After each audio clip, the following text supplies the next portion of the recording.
राधा स्वामी जी। बाणी बाणी राधा स्वामी दयाल, सतनाम सतपुरुष की। आज की सत्संग वीडियो का विषय है, अगर दुख के कारण परमात्मा को याद किया तो क्या होता है।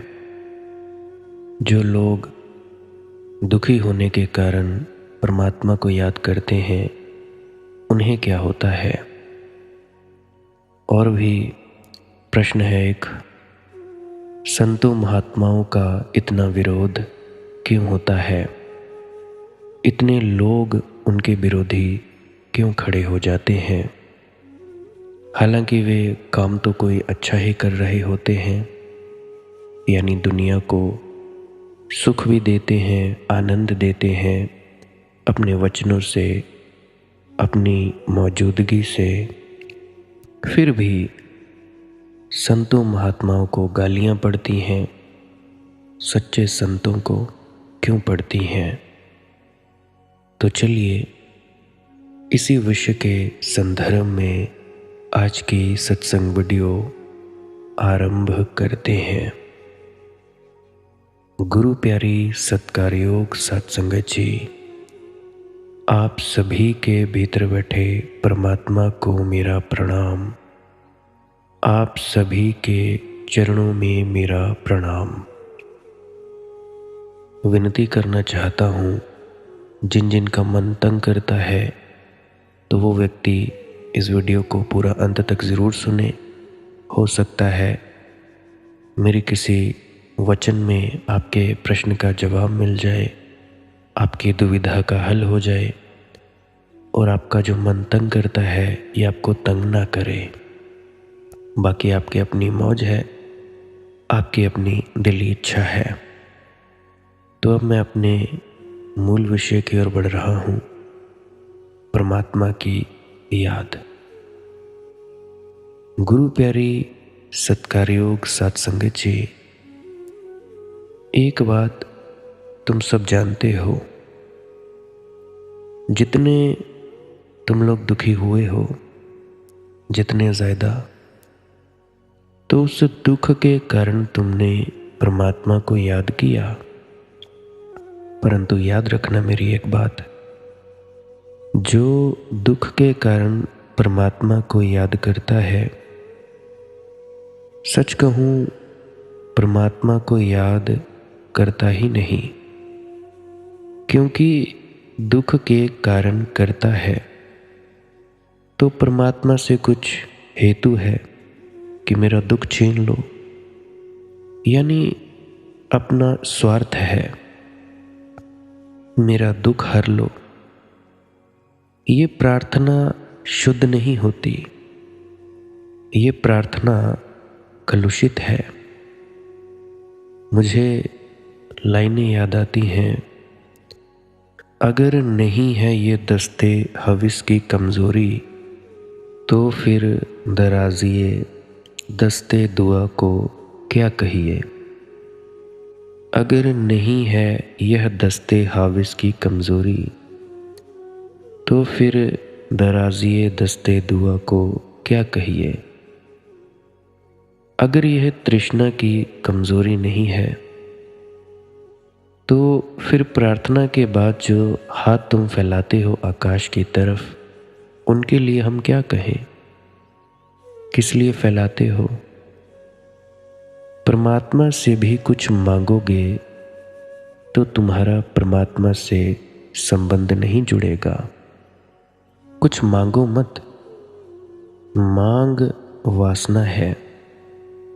ध्यान दें सभी मुझे सुनने वाले, ये जो मैं बातें फरमा रहा हूँ, ये मैं उनके लिए फरमा रहा हूँ जिनको परमात्मा के सिवाय कुछ नहीं चाहिए, जो परिवार से अच्छे हैं, जिन्हें रोटी कपड़ा मकान सब कुछ है। और वो भी, उनके लिए भी मैं बोल रहा हूँ जिन्हें परमात्मा की सच्ची प्यास है। उन लोगों को अपनी गरीबी से कोई फर्क नहीं पड़ता। ध्यान दें। फिर से बोल रहा हूँ, ये लफ्ज़ उन लोगों के लिए बोल रहा हूँ जो लोग घर से ठीक ठाक हैं और उनको परमात्मा की प्यास है, और दूसरी तरफ जिनको परमात्मा की सच्ची प्यास है और उनको अपनी गरीबी से कोई फ़र्क नहीं पड़ता। अगर तो परमात्मा ही चाहिए, अगर आप लोगों के जो मोह है परिवार से वो छूट चुके हैं, फिर तो मेरी आगे वाली बातों पर अमल करना। नहीं तो अगर संसार चाहिए तो खूब मांगो परमात्मा से।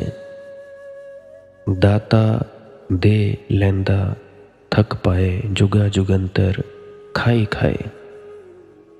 मतलब कि परमात्मा देता रहेगा, देता था, है और रहेगा। हम युगों युगों तक खाते खाते थक जाएंगे, परमात्मा नहीं थकेगा। तो अभी मैं फ़र्क इसलिए कर रहा हूँ क्योंकि आप लोग संसार और आध्यात्म को मिक्स कर देते हो, घचमच कर देते हो। तुम लोग बोलते हो कि कहते हैं जी कुछ मांगो मत, हमारा तो मकान नहीं, हमारे बच्चे नहीं, हमने तो केस जीतना है, तो क्या करें, हमारी शादी नहीं हो रही। तो ये कैसे हो सकता है? एक तरफ तो तुम कहते हो कि कुछ मांगो मत, और दूसरी तरफ तुम कहते हो कि ऐसे ऐसे मांगो तो मिलेगा। तो इसीलिए मैं फ़र्क साफ कर देना चाहता हूँ, ताकि आप लोगों को किसी भी प्रकार की गलतफहमी ना हो। याद रखें, यहाँ मैं बात कर रहा हूँ जिनको परमात्मा की प्यास है। अगर परमात्मा भी बाद में चाहिए, पहले संसार में विचरना है, तो ज़रूर मांगो। तो मेरे ख्याल से आपको मेरा ये भेद समझ आ गया होगा। तो भी मैं आगे बढ़ने की इजाज़त चाहता हूँ, जो कि मैं बढ़ूँगा ही। तो मैं कह रहा हूँ कि भाई परमात्मा से कुछ मांगोगे, अगर तुम्हारी सच्ची प्यास है तो तुम्हारा परमात्मा से संबंध नहीं जुड़ेगा। कुछ मांगो मत, क्योंकि मांग वासना है, मांगना भिखमंगापन है। तो मैं तो कहता हूँ परमात्मा से मांगो मत, धन्यवाद दो। उसने इतना दिया है, इसके लिए धन्यवाद दो और मत मांगो। तो मैं कहता हूँ दुख के कारण परमात्मा को याद करोगे तो गलत होगी याद, सुख के कारण याद करो तो मेरा फ़र्क समझो। मैं एक क्रांति कर रहा हूँ। दुख के कारण तुम्हारी प्रार्थना में भिखमंगापन होता है, तो फिर दराजिए दस्ते दुआ को क्या चाहिए? तो फिर वह प्रार्थना के बाद जो तुम हाथ फैलाते हो और झोली आकाश की तरफ, उनको क्या कहें हम? तृष्णा ही है, हेतु है। और प्रेम तो अहेतुक होना चाहिए, निस्वार्थ होना चाहिए। अहेतुक प्रेम तभी हो सकता है जब तुम जीवन का आनंद जियो, अनुभव करो और ऐसे कृतज्ञ हो जाओ कि किन्हीं कृतज्ञता के क्षणों में झुको और धन्यवाद दो। संत हमेशा धन्यवाद ही देता है। कपड़ों से चाहे नंग हो, खाने को रोटी ना हो, एक वक्त की रोटी हो या कुछ भी हो, फिर भी वह परमात्मा को धन्यवाद देता नहीं थकता। क्यों? क्योंकि वो कहता है इतना तूने दिया है, तूने हवा दी सांस लेने के लिए, तूने धूप दी जिससे भोजन बनता है, यानी जो पौधे हैं वो अपना खाना बनाते हैं, तो पौधों को ही हम खाते हैं। अब जो फल हैं वो कहाँ से आते हैं? वृक्षों से। पेड़ पौधों से हमारा खाने का सामान आता है। हाँ, कुछ लोग हैं जो मांस भी खाते हैं, उनके बारे में मैं बात नहीं करूँगा। वो तो संवेदनहीन जीव हैं जो मांस खाते हैं। तो संत जो होता है वो धन्यवाद देता है कि तूने 2 आँखें दी देखने के लिए, ज़ुबान दी बोलने के लिए, चखने के लिए, कान दिए सुनने के लिए। तो वो बड़ा कृतज्ञ रहता है। पूर्ण संत, सच्चा संत हम लोगों की तरह भिखमंगा नहीं होता, धन्यवाद देता है। तो मैं कह रहा हूँ कि ऐसे कृतज्ञ हो जाओ कि किन्हीं कृतज्ञता के क्षणों में झुको और धन्यवाद दो। प्रार्थना धन्यवाद होनी चाहिए। तब तुमने सम्राट की तरह प्रार्थना की। मैं चाहता हूँ तुम सम्राट की तरह प्रार्थना करो, भिखमंगों की तरह नहीं। भिखमंगों से परमात्मा भी परेशान आ गया होगा। कम से कम तुम्हारी प्रार्थना में तो तुम्हारा सम्राट भाव प्रकट हो। कम से कम प्रार्थना में तो तुम कुछ ना मांगो, धन्यवाद दो, क्योंकि बहुत उसने दिया है। तो मैं तुम लोगों को सुख सिखाता हूँ ताकि सुख से तुम्हारी प्रार्थना उमगे। और सुख से जब प्रार्थना उठती है तो उसमें बड़ी सुबास होती है, बड़ा सौंदर्य होता है। और तुम्हारी मांगी गई प्रार्थनाएं पूरी कहाँ होती हैं, फिर भी तुम मांगे चले जाते हो। तुम्हारी मांगी गई प्रार्थनाएं पूरी नहीं होती, कुछ होती भी हैं, कुछ नहीं भी होती। मगर तुम्हारा भिखमंगापन गहरा होता जाता है। दुआ से कम नहीं होता है जोर तूफान का। खुदा का हाल यह है, ना खुदा को क्या कहिए। कौन सुनता है तुम्हारी प्रार्थनाओं को? भिखमंगों की प्रार्थनाएं ना कभी सुनी गई हैं, ना कभी सुनी जाएंगी। दुआ से कम नहीं होता है जोर तूफान का। तुम कितनी ही प्रार्थनाएं करो, तूफान इनसे कम नहीं होते, ना उनका जोर कम होता है। खुदा का हाल यह है, ना खुदा को क्या कहिए। जब परमात्मा की ऐसी हालत है तो माझी को क्या दोष दे रहे हो? लेकिन तुम माझियों को दोष देते रहते हो। तुम कहते हो मस्जिद में पूरी नहीं हुई प्रार्थना तो अब मंदिर में जाएंगे, मंदिर में पूरी नहीं हुई गुरुद्वारा जाएंगे, गुरुद्वारा में पूरी नहीं हुई तो चलो किसी फ़कीर की कब्र पर जाएंगे। मगर तुम माझी बदलते रहते हो और भिखमंगापन तुम्हारा जारी रहता है। मैं तुम लोगों को कुछ और, कोई और ही पाठ सिखा रहा हूँ। तो बहुत से लोग मेरे से नाराज़ भी होंगे, बहुत से ये सत्संगकर्ता नाराज़ होंगे, कहेंगे कि जी ऐसा तो होता ही नहीं। मैं प्रणाम करता हूँ तुम सब सत्संगकर्ताओं को। मैं बस इतना ही कहना चाहता हूँ, तुम लोगों ने जितनी भी किताबें पढ़ी हैं, जितनी भी बाणियाँ याद कर ली हैं, कंठस्थ कर ली हैं, बहस करने के लिए ये इकट्ठे किए गए लफ्ज़ बहुत हैं, परंतु अनुभव कहाँ से लाओगे? तुम किसी किताब की बाणी के दम पर कह दोगे कि ये बात सही, ये बात गलत। तो अब मुझे ये बात बताओ, जब कबीर साहिब जी पैदा हुए थे तब क्या आर्टिफिशियल इंटेलिजेंस था? तब क्या आज के ज़माने में जो टेक्नोलॉजी है, तकनीक है, वो थी? जो परेशानियां आज के ज़माने में हैं उस वक्त थी? नहीं थी।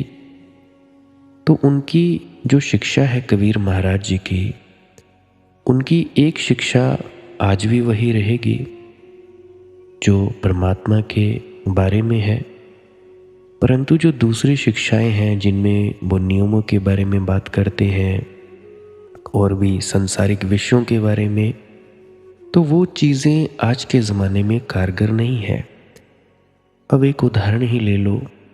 अक्सर मैं कहा करता हूँ, पुराने ज़माने के लोग मोमबत्तियों में या दियों में खाना बनाते थे। रोशनी होती नहीं थी क्योंकि बिजली का आविष्कार नहीं हुआ था, ज़्यादा घरों में बिजली थी नहीं। तो वो लोग 9 बजे या 7 बजे 6 बजे सो जाया करते थे। मैं जहाँ पे पैदा हुआ हूँ, हमारे घर में 6 बजे खाना बना लिया जाता था, 7 बजे खाकर 9 बजे हम सो जाते थे। तो जो व्यक्ति 9 बजे सो रहा है या 6 बजे या 7 बजे, उसके लिए सुबह 2, 3 या 4 बजे उठना कोई मुश्किल नहीं है। परंतु आज के ज़माने में क्या ऐसा संभव है? 10-11 बजे से पहले तो खाना ही नहीं बनता, और जो स्त्रियां हैं वो पूरी तरह से निवृत्त नहीं हो पाती 12 बजे से पहले। कुछ को तो 1-1 बज जाता है। तो वो स्त्री कैसे बैठेगी सुबह 3 बजे, सुबह 4 बजे? क्या वो अपने बच्चों को देखे, अपने पति को देखे, या वो ध्यान में डूबे? अब जो पति है, जो रात को दुकान बंद करके 11 बजे पहुंच रहा है और खाना खा रहा है 12 बजे, क्या वो उठ पाएगा? नहीं उठ पाएगा। तब तो फिर एक ही उपाय बचता है कि चलो ठीक है, जवानी में तो हम परमात्मा की तरफ जा नहीं सकते, बुढ़ापे में। अब बुढ़ापे में बहुत सारी दादियाँ हैं, बहुत सारे दादा हैं, वो परेशान होते रहते हैं कि मंदी बेटा हमें ये परेशानी, हमें वो परेशानी।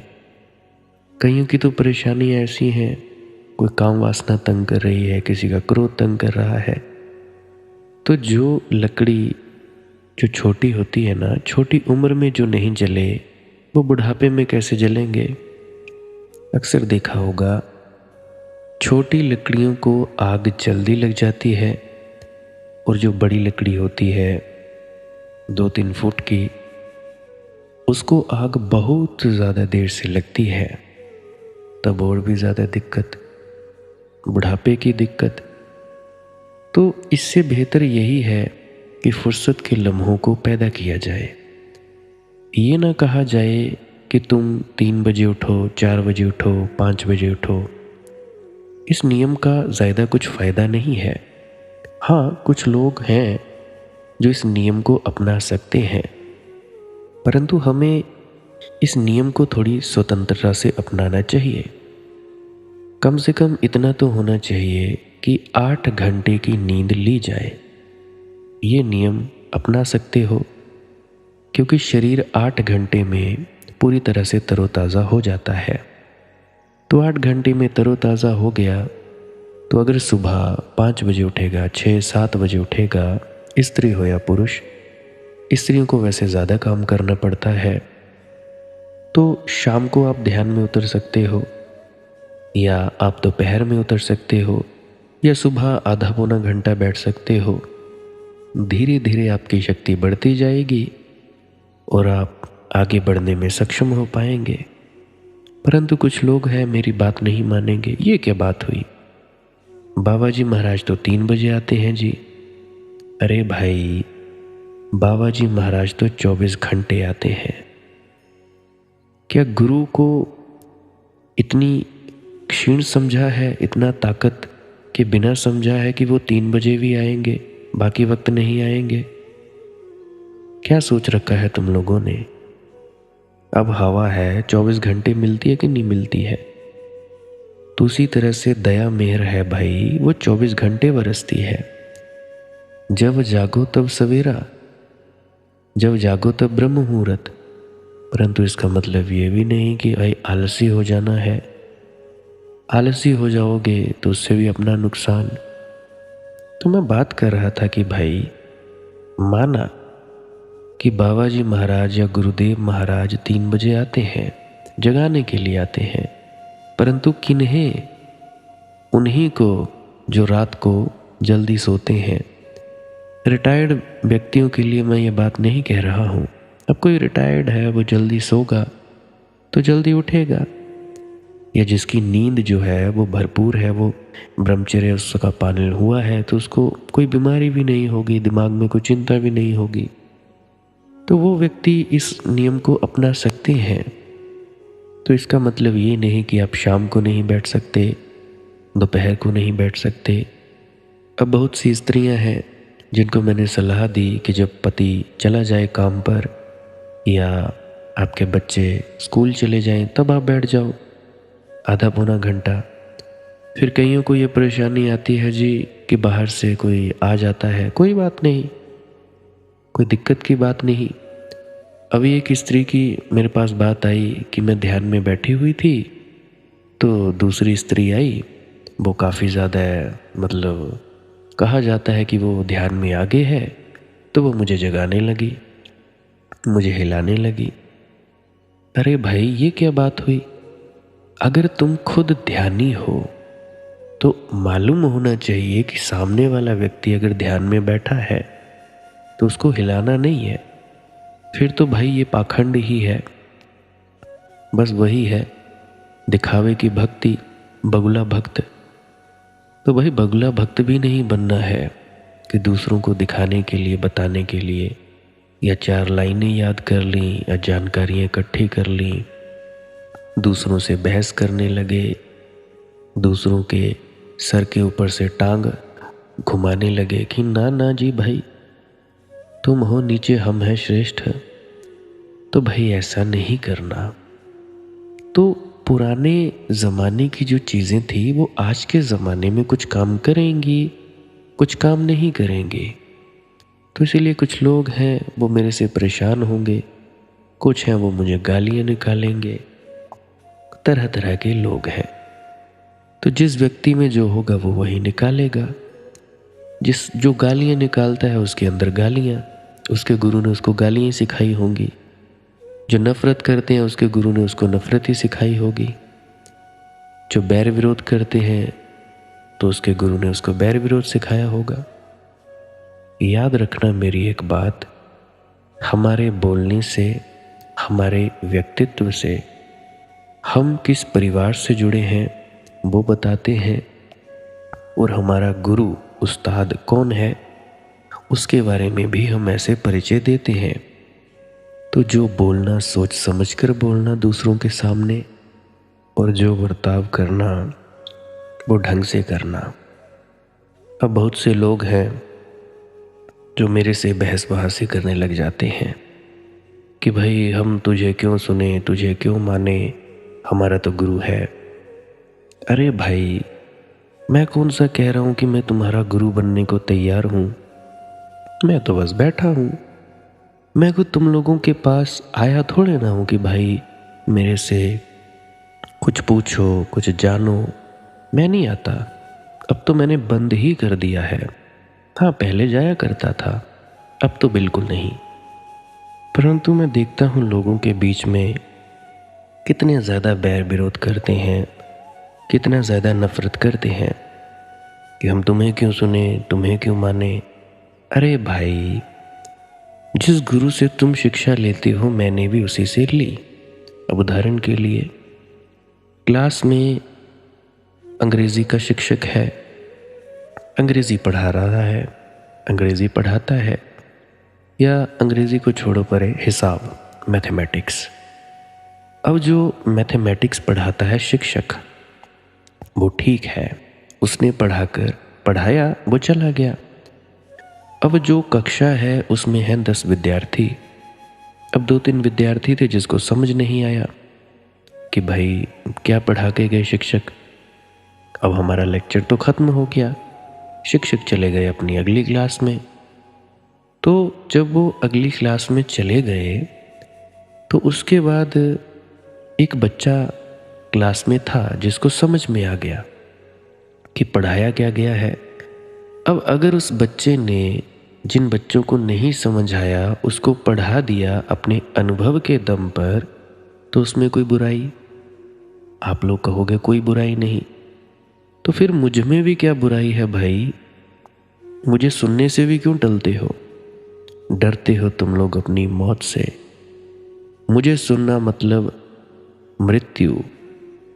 मौत तैयार है, और अगर मुझसे प्रेम हो गया है फिर तो बड़े खतरे की बात है, क्योंकि तुम्हारे अहंकार को मिटाकर ही रहूंगा।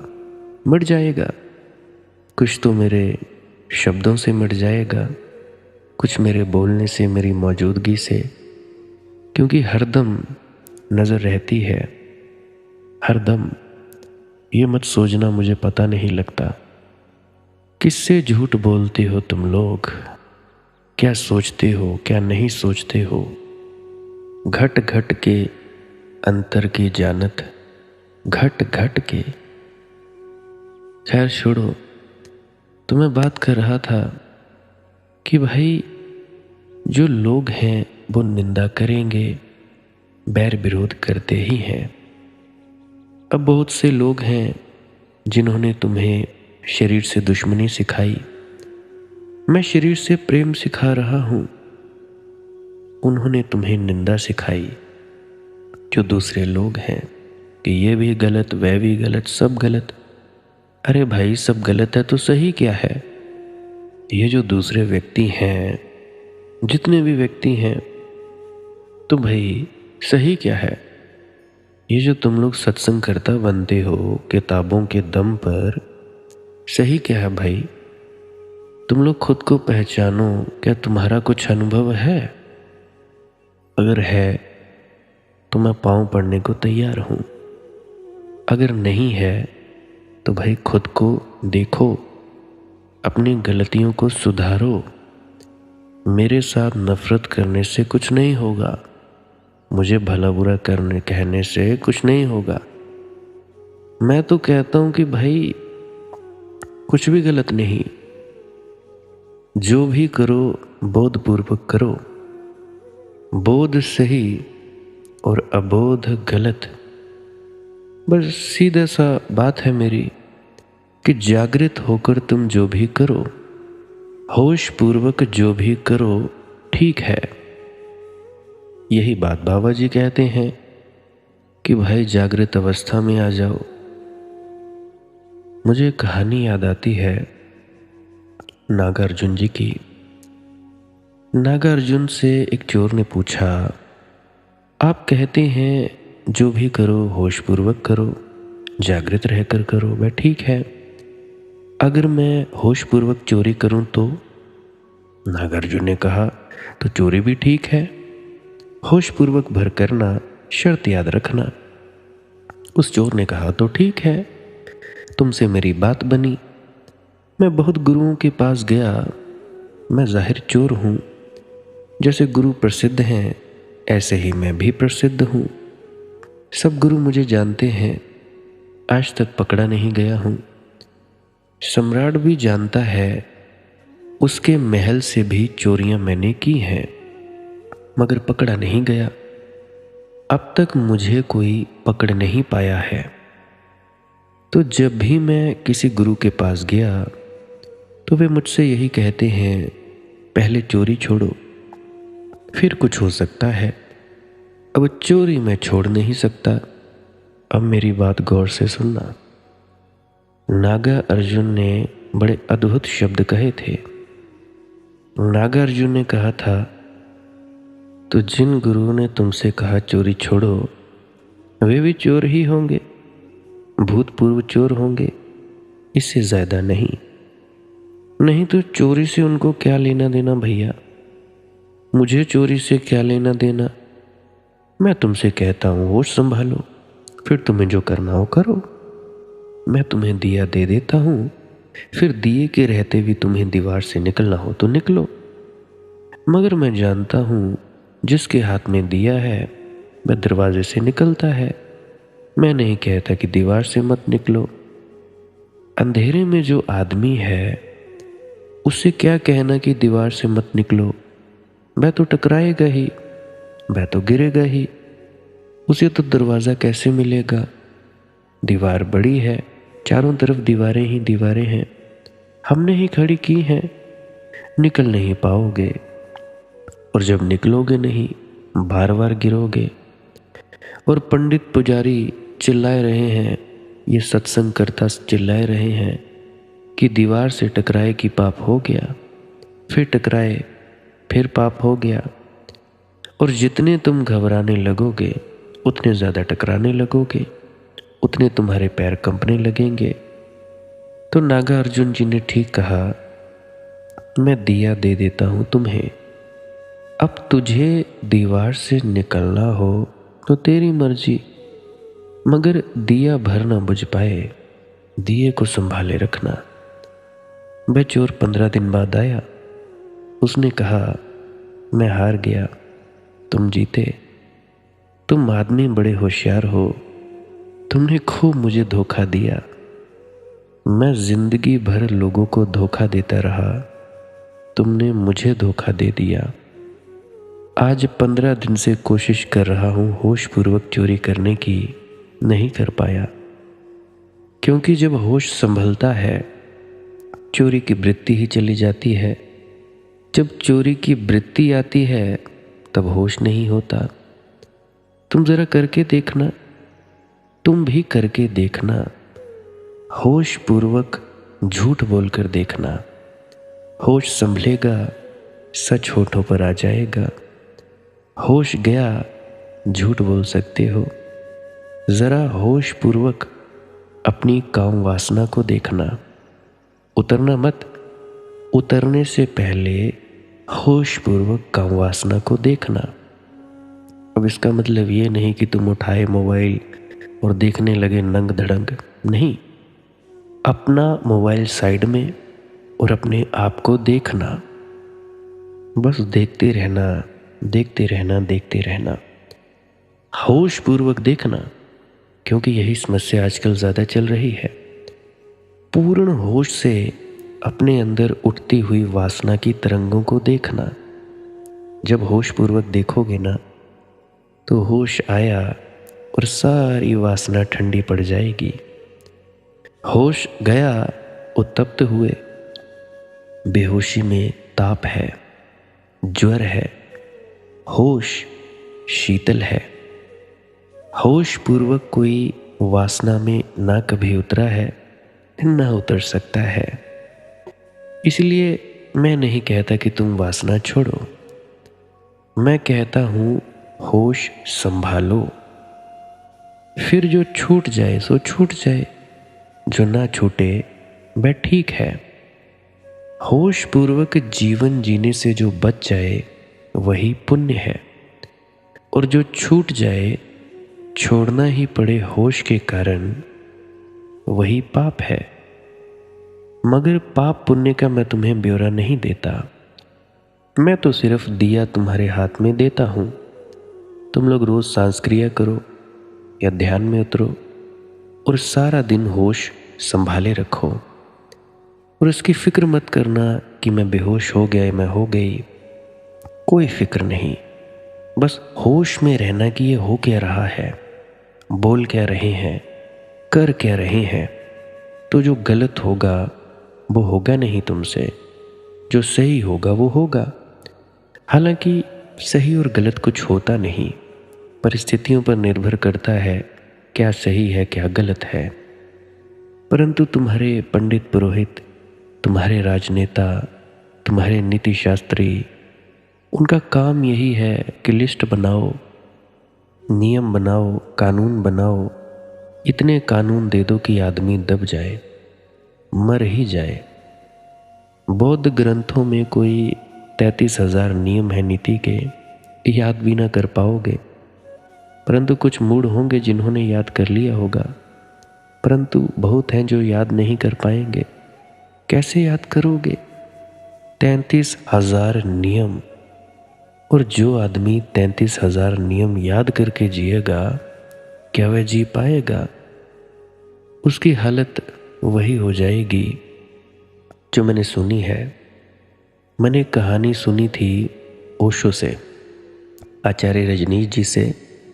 तो वो एक कहानी सुना रहे थे सेंटीपीड की, यानी एक कीड़ा जिसकी 100 टांगें होती हैं, बरसातों में निकलते हैं। हमारे इधर घंडोए कहते हैं, घोंगे, ऐसे कुछ नाम है अलग अलग। तो सेंटीपीड जो जानवर होता है उसके 100 पैर होते हैं। चला जा रहा था सेंटीपीड, एक चूहे ने देखा। चूहा बड़ा चौंका।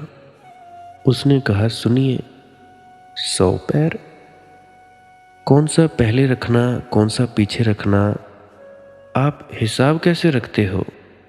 100 पैर मेरे हों तो मैं तो डगमगा कर वहीं गिर जाऊंगा। 100 पैर आपस में उलझ जाए, गुत्थम गुत्था हो जाए।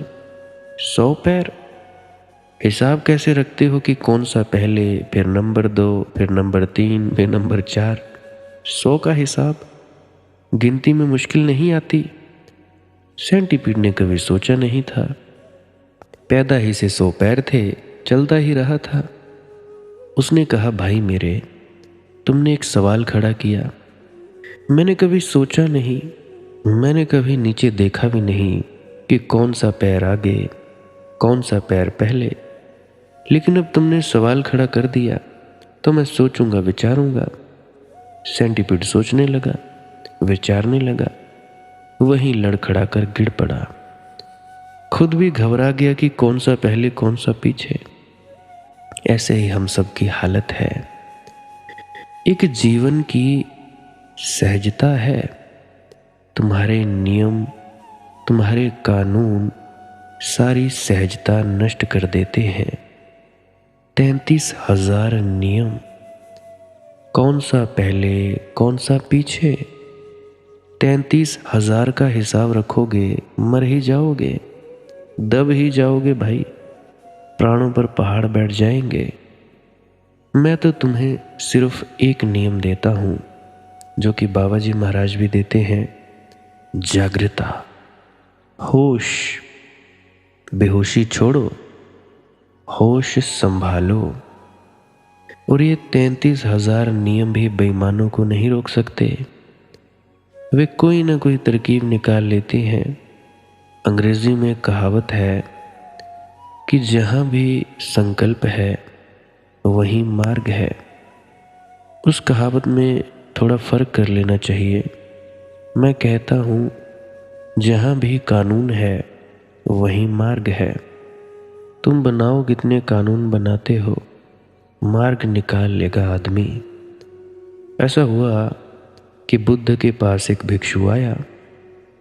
बुद्ध का नियम था कि जो भी भिक्षा पात्र में पड़ जाए उसे स्वीकार कर लेना चाहिए। इसलिए नियम बनाया था ताकि भिक्षु मांग न करने लगे सुस्वादु भोजनों की। जो भी पड़ जाए भिक्षा पात्र में, रूखी सूखी रोटी या सुस्वादु भोजन, जो भी पड़ जाए भिक्षा पात्र में, उसे चुपचाप स्वीकार कर लेना चाहिए। नानुच नहीं करना, ये नहीं लूँगा वह लूँगा, ऐसे इशारे नहीं करना। अपनी तरफ से कोई वक्तव्य नहीं देना, देना ही नहीं। भिक्षा पात्र सामने कर देना जो मिल जाए, ताकि गृहस्थों पर व्यर्थ बोझ न पड़े। एक दिन ऐसा मुश्किल हो गया, एक भिक्षु मांग कर आ रहा था कि एक चील ऊपर से मांस का एक टुकड़ा उसके भिक्षा पात्र में गिरा गई। अब वह बड़ी मुश्किल में पड़ा। नियम की जो भी भिक्षा पात्र में पड़ जाए, अब क्या करना? इसको छोड़ना या ग्रहण करना? अगर छोड़े तो नियम टूटता है, अगर ग्रहण करे तो मांसाहार होता है, वह भी नियम टूटता है। अब करना क्या? तो उसने जाकर बुद्ध से कहा। भिक्षु संग में खड़ा हुआ और उसने कहा कि जी ऐसी प्रार्थना है। बड़ी उलझन में पड़ गया, दो नियमों में विरोध आ गया है। अगर इसका स्वीकार करूं तो मांसाहार हो जाएगा, हिंसा हो जाएगी। अगर अस्वीकार करूं तो आपने कहा है भिक्षा पात्र में जो पड़े स्वीकार कर लेना। बुद्ध थोड़ा सोच में पड़े। अगर कहें कि स्वीकार करो तो खतरा है, क्योंकि मांसाहार को स्वीकृति मिलती है। अगर कहें अस्वीकार करो तो और भी बड़ा खतरा है, क्योंकि चीलें कोई रोज रोज थोड़े ही मांस गिराएंगी, ये तो दुर्घटना है एक। अगर ये कह दें कि जो ठीक ना हो छोड़ देना, तो वह अड़चन शुरू हो जाएगी कल से। भिक्षुओं को जो ठीक नहीं लगेगा वह छोड़ देंगे, और जो ठीक लगेगा वही ग्रहण करेंगे। फिर उनकी मांग शुरू हो जाएगी, फिर बहुत सा भोजन व्यर्थ फेंकने लगेंगे। तो उन्होंने सोचा और उन्होंने कहा, कोई फिक्र न करो, जो भी भिक्षा पात्र में पड़ जाए उसे स्वीकार कर लेना, क्योंकि चील कोई रोज रोज मांस नहीं गिराएगी, ये दुर्घटना है। मगर बुद्ध को पता नहीं कि दुर्घटना बस नियम बन गई। आज चीन में, जापान में, सारे बौद्ध मुल्कों में मांसाहार प्रचलित है, उसी घटना के कारण। क्योंकि मांसाहार में अगर पाप होता तो भगवान ने मना किया होता। अब सवाल ये है कि खुद मारकर नहीं खाना चाहिए, चील ने गिरा दिया तो कोई हर्जा नहीं। इसलिए चीन और जापान में अक्सर होटलों पर मिलेंगे, उन पर जो बाहर लिखा होगा कि यहाँ अपने आप मर गए जानवरों का मांस ही बेचा जाता है। अब इतने जानवर अपने आप रोज कहीं मरते हैं कि भाई पूरा देश मांसाहार करे। इतने जानवर अपने आप, सारे देश बूचड़खानों से भरे हैं। फिर बूचड़खानों में क्या हो रहा है, फिर बूचड़खाने क्यों चल रहे हैं? मगर होटल के मालिक को इसकी फिक्र नहीं। वह बस इतना लिख देता है बाहर कि यहाँ अपने आप मर गए जानवरों का मांस बेचा जाता है। बस ग्राहक को फिक्र मिट गई। ग्राहक भी जानता है, दुकानदार भी जानता है। मगर वह एक छोटी सी घटना, चील ने बड़ी क्रांति ला दी दुनिया में। पूरा एशिया मांसाहार है उस एक चील की वजह से। कानून में से लोग रास्ते निकाल लेते हैं। जहां जहां कानून, वहां वहां रास्ते। मैं तुम्हें कानून नहीं देता, मैं तो तुम्हें सिर्फ बोध देता हूं, ताकि अपने बोध से ही जियो। जो तुम्हें ठीक लगे किसी क्षण में समझ पूर्वक, विचार पूर्वक, जागृति पूर्वक वही करना। फिर ऐसा भी है कि जो इस क्षण में ठीक है, हो सकता है दूसरे क्षण में ठीक ना भी हो। इसीलिए नियम जड़ हो जाते हैं। तो कुछ लोग ये ना समझें कि मैं लोगों को स्वच्छंदवादी बना रहा हूँ। मैं लोगों को स्वच्छंदवादी नहीं बना रहा। और या फिर स्वच्छंदता की कोई नई परिभाषा करनी होगी, जैसी मैं करता हूँ। स्वच्छंद की मैं परिभाषा करता हूँ, स्वयं के छंद को उपलब्ध हो गया जो, भीतर के संगीत को उपलब्ध हो गया जो। स्वच्छंदता का अर्थ मैं उच्च श्रृंखलाता नहीं करता। स्वच्छंदता का अर्थ है स्वयं के छंद को उपलब्ध। वही जो मैंने संगीत की बात कही पिछली वीडियोस में। फिर उससे काव्य जन्मेगा और उसमें सौंदर्य भी जन्मेगा। अब अनहद नाद है, ये धुन है, खींचती है अंदर। अभी तुम्हारा ख्याल ज़्यादा अंतर्मुखी नहीं है, बाहिर्मुखी है। धीरे धीरे धीरे बाहर की पकड़ छूटेगी, अंतर्मुखी होते जाओगे। परंतु ये एक दिन में नहीं होने वाला।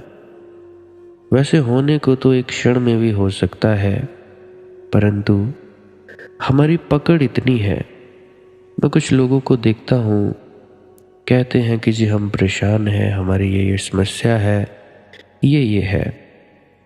तो मैं देखता हूँ कि समस्या कोई ज़्यादा है नहीं। तो मैं कहता हूँ कि देखो, तुम मैं का भाव छोड़ दो और मेरा का भाव छोड़ दो।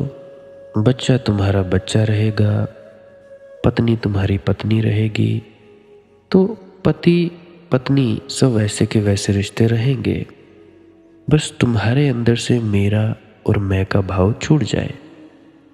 अब जैसे कोई मुर्दा है, मुर्दा जो होता है, अगर मान लीजिए कोई परिवार है, परिवार में एक मुखिया है। अब मुखिया कमाता धमाता था, बिजनेस है मुखिया का।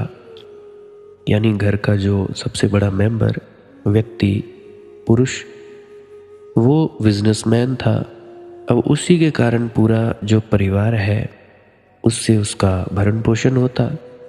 अब वो बिजनेसमैन मर गया, तो जब वो धरती पे लेटा है तब उसे क्या कोई फिक्र होगी कि भाई ये मेरी पत्नी, ये मेरे बच्चे, ये मेरा बिजनेस ठप होता कि नहीं होता? कोई फिक्र नहीं होगी।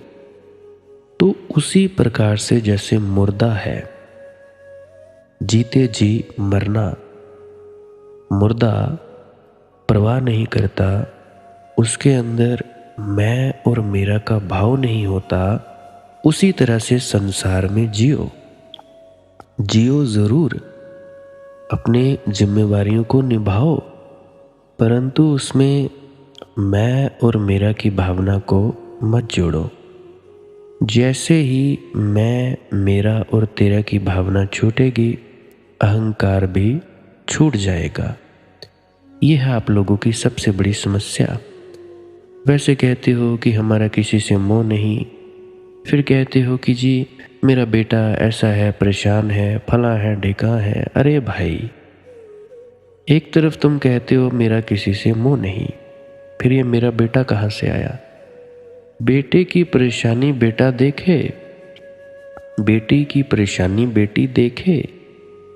तुम खेल में आए हो, जो कर सकते हो वो करो, जो नहीं कर सकते अब उससे आपका क्या फायदा होगा सोचने से? सोचते रहो, सोचते रहो, सोचते रहो। जितना सोचोगे उतना ही ज्यादा तुम्हारा नुकसान होगा। सूखे हुए कुछ दरिया होते, उजड़ा हुआ एक सहारा होता, जंजीर पहन लेते हम अगर, दुनिया में तुम्हारी क्या होता? कुछ लोग अगर जंजीर पहन लें तो क्या हो तुम्हारी दुनिया में? कोई बुद्ध की जंजीर, महावीर की, कोई कृष्ण की, क्राइस्ट की, लाओ त्से की, स्वामी जी महाराज की, पहन ले जंजीर, क्या हो तुम्हारी दुनिया में? सूखे हुए कुछ दरिया होते, सूखे हुए सागर होते, उजड़ा हुआ एक सहरा होता, एक उजड़ा हुआ मरुस्थल होता। जंजीर पहन लेते हम अगर, दुनिया में तुम्हारी क्या होता? होता भी क्या तुम्हारी दुनिया में? इस दुनिया में रौनक क्यों है? इस दुनिया में रौनक है कुछ बगावती लोगों के कारण। विद्रोह की अग्नि कुछ लोग जलाते रहे हैं, बुझने नहीं दी। उनके कारण इस जगत में थोड़ी चमक है, दमक है, थोड़ी गरिमा है, थोड़ा गौरव है। नहीं तो बस ये मुर्दों की एक जमात है जो किसी तरह जी लेते हैं धक्के खा खा कर, और किसी तरह मर भी जाते हैं। ना उनके जीने में कुछ सार, ना उनके मरने में कुछ सार। मैं तो हूँ गुम कर दाए दिले रविश, कौन मेरा हमसफर होने लगा?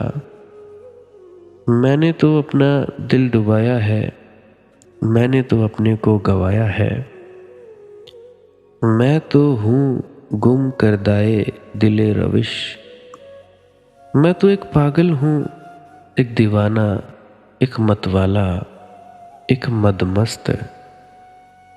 कौन मेरा हमसफर होने लगा? कौन मेरे साथ चलेगा? थोड़े से दीवाने ही चलेंगे, थोड़े से पागल ही चलेंगे, थोड़े से मस्तों की टोली ही चलेगी। ये बिल्कुल स्वाभाविक है। जो मैं कह रहा हूँ ये थोड़े से दुस्साहसी लोग ही झेल पाएंगे, शेष तो सब नाराज होंगे, क्योंकि जो बचेंगे उनकी दुकानों पर चोट पड़ती है, अहंकारों पर चोट पड़ती है। यहाँ रहजनों रहनुमा एक थे, तेरी राह में कौन हाइल ना था।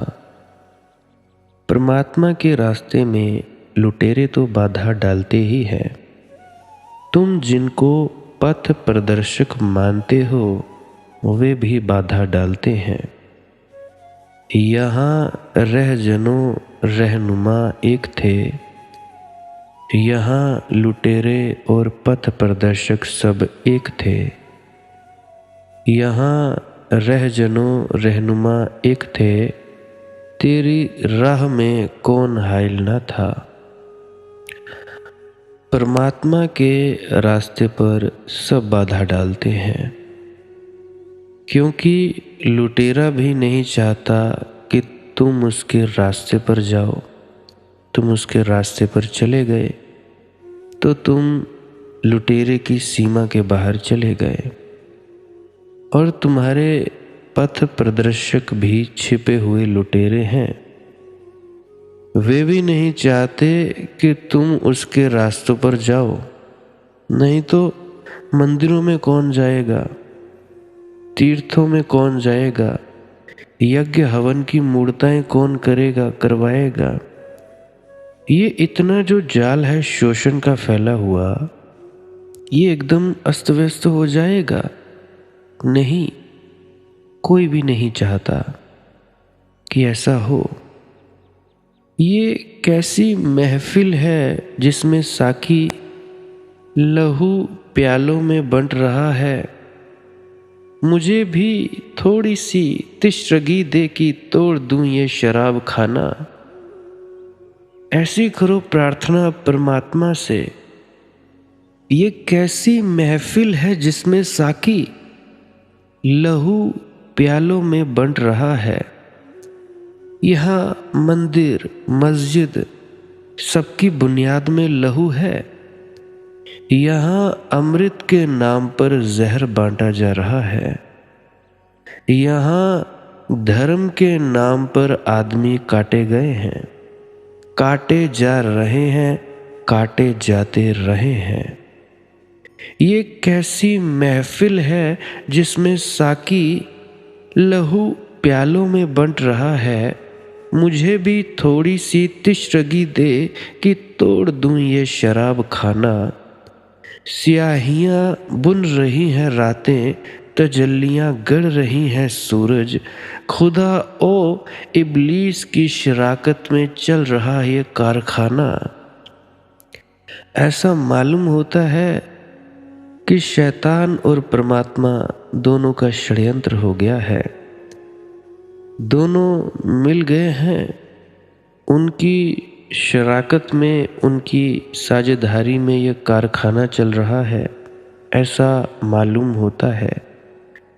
क्योंकि यहाँ शैतान और पुरोहित में बड़ी दोस्ती है। यहाँ शैतान ही पुरोहितों का असली खुदा है। कुलाहदारों से कोई कह दे कि ये वो मंजिल है इर्तिरा की, जहाँ खुदा के सिफात पर भी नजर है बंदों की नदिकाना। जो राख के ढेर रह गए हैं बेअब उठें गर्दे राह बनकर।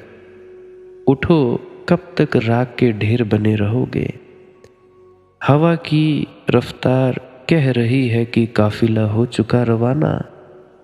हम तो चल पड़े भाई, कुछ दीवाने भी हमारे साथ चल पड़े।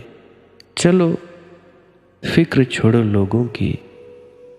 लोग तो कुछ कुछ कहते रहते हैं। कुछ तो लोग कहेंगे, लोगों का काम है कहना। कुछ तो लोग कहेंगे, लोगों का काम है कहना। छोड़ो बेकार की बातों में, कहीं बीत न जाए रहना। कुछ तो लोग कहेंगे, लोगों का काम है कहना। छोड़ो बेकार की बातों में कहीं बीत न जाए रहना। कुछ तो लोग कहेंगे, लोगों का काम है कहना। कहते रहेंगे लोग। उनकी चिंता लेने वाला आदमी तो बड़ी मुश्किल में पड़ जाता है। वे तो हर चीज की निंदा करते हैं। उनके पास निंदा के सिवाय कुछ और बचा नहीं।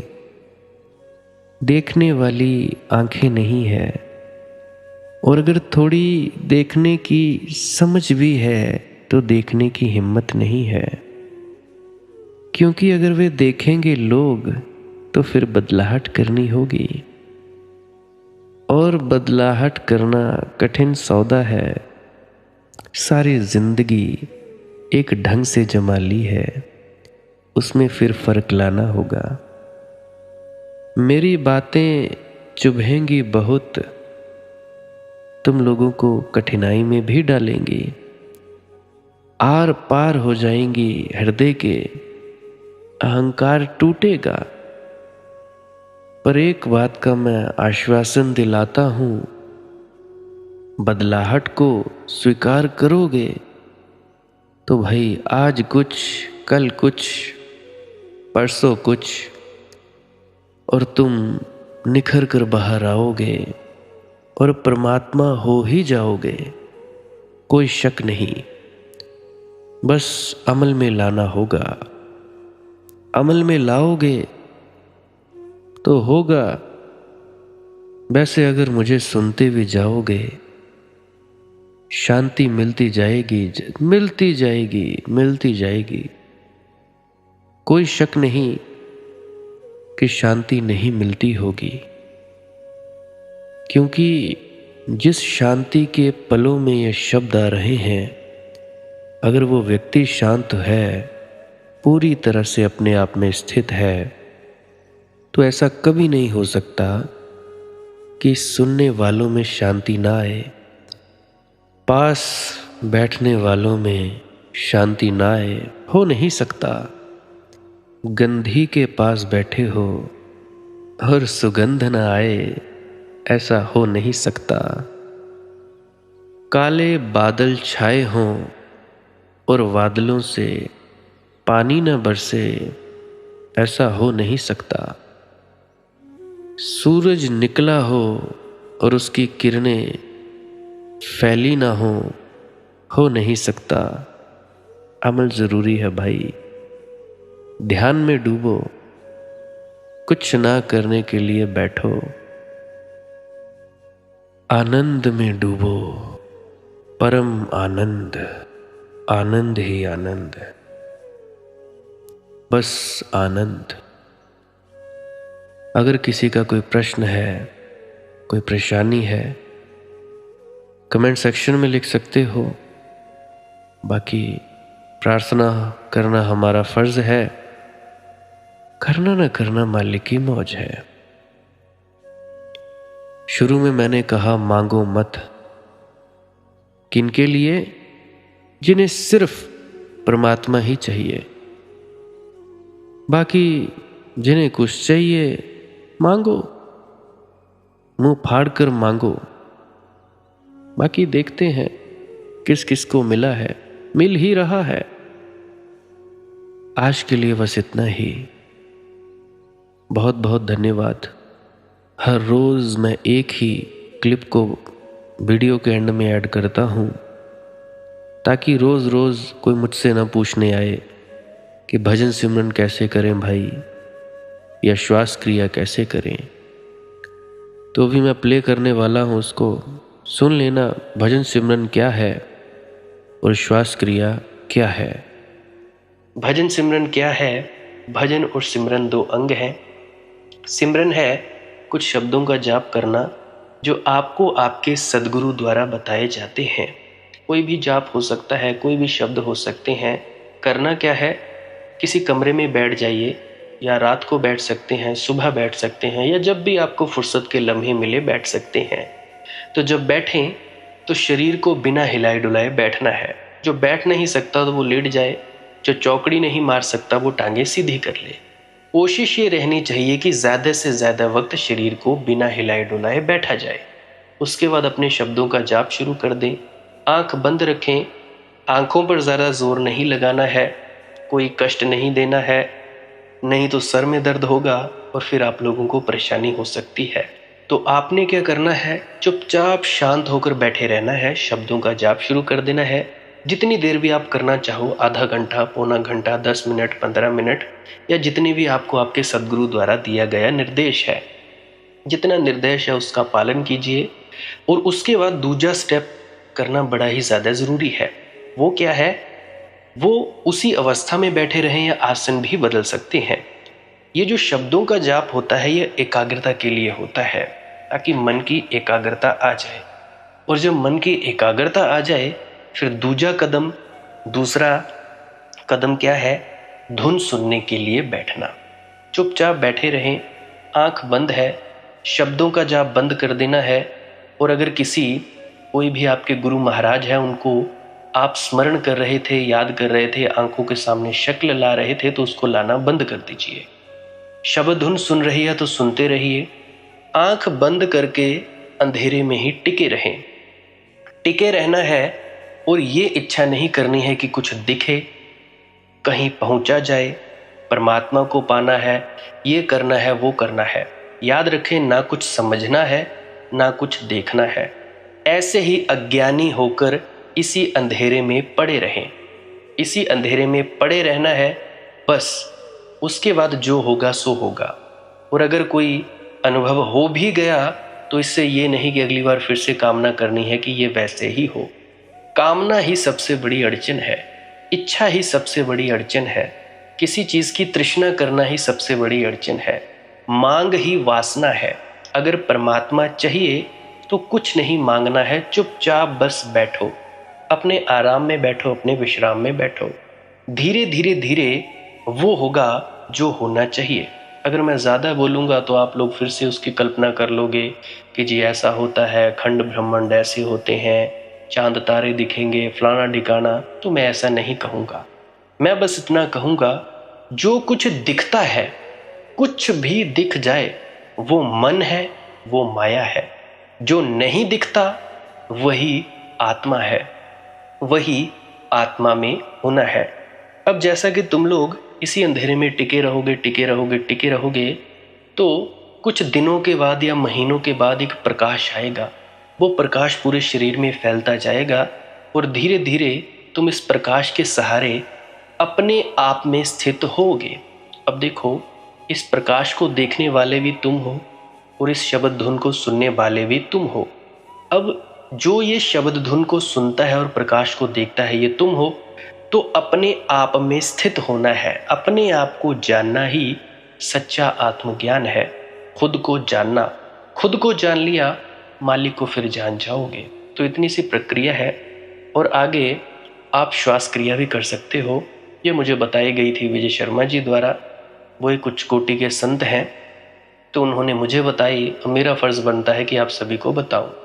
वैसे तो मैं रोज़ रोज़ बताता हूँ, फिर भी आज फिर से बता रहा हूँ। श्वास क्रिया क्या है? नाक से सांस लेना है, मुंह से छोड़ना है। लंबा सांस लेना है नाक से और मुंह से छोड़ देना है। 15 मिनट करें, 20 मिनट करें, आधा पौना घंटा, जितनी देर भी आप कर सकते हो करें। करने के बाद करना कुछ नहीं है, चुपचाप आंख बंद करके बैठ जाना है। लेट सकते हो तो लेट सकते हैं, वो आपकी अपनी इच्छा है। नींद आ जाए तो सो जाना है, तो शरीर को कष्ट नहीं देना है। अगर सर घूमे घूमने देना है, अगर आपका शरीर कांपे तो कांपने देना है। उसकी आपने दिक्कत, परेशानी और चिंता नहीं लेनी है, ये सब होता ही है। और मरने से डर लगे तब भी नहीं डरना है, ये होता ही है। क्या कहा मैंने? 15 से 20 मिनट कर सकते हैं, उसके बाद चुपचाप बैठें और अपने भीतर अपने आप उतर जाओगे। ठीक है जी। प्रेग्नेंट लेडीज़ बिल्कुल ना करें, जिनको दिल की बीमारी है या गोलियां वगैरह खाते हैं वो भी बिल्कुल ना करें, और बाकी सब कर सकते हैं। जिनको नींद नहीं आती वो अवश्य करें, और जिनको थोड़ा डिप्रेशन रहता है वो भी अवश्य करें। और जिनके बच्चे थोड़े पढ़ाई में कमज़ोर हैं वो भी ज़रूर करें। बाकी आपकी मौज है, करना हो करिए, नहीं तो आपकी अपनी अपनी इच्छा है। और ध्यान दें, जब सिमरन करें तो उसके बाद सीधा भजन पे बैठें, और जब यह श्वास क्रिया करें तो इसके बाद सीधा भजन के लिए बैठें। अलग अलग प्रक्रियाएं हैं, एकाग्रता के लिए है श्वास क्रिया और एकाग्रता के लिए ही है भजन सिमरन। सिमरन भी एकाग्रता के लिए और श्वास क्रिया भी एकाग्रता के लिए। ठीक है, मिक्स नहीं करना है, अलग अलग करिए। अगर श्वास क्रिया करी तो उसके बाद सीधा धुन सुनने पर बैठें। अगर सिमरन के शब्दों का जाप किया उसके बाद फिर से धुन सुनने पर बैठें। बाकी आपकी अपनी मौज है, जो आपको रुचे वो कर सकते हो। अगर धुन सुनने लगे तो धुन सुनने पर ही डायरेक्ट बैठा जाए, परंतु श्वास क्रिया मत छोड़ना, क्योंकि श्वास क्रिया करने से शारीरिक, मानसिक और आध्यात्मिक लाभ मिलता है। तो बाकी आप कीजिए, आपकी मौज है। और कोई प्रश्न है तो कमेंट सेक्शन में पूछ सकते हैं, या इंस्टाग्राम, टेलीग्राम, फेसबुक पे सर्च करें मालिक की मौज सत्संग, तो वहाँ पे पूछ सकते हैं।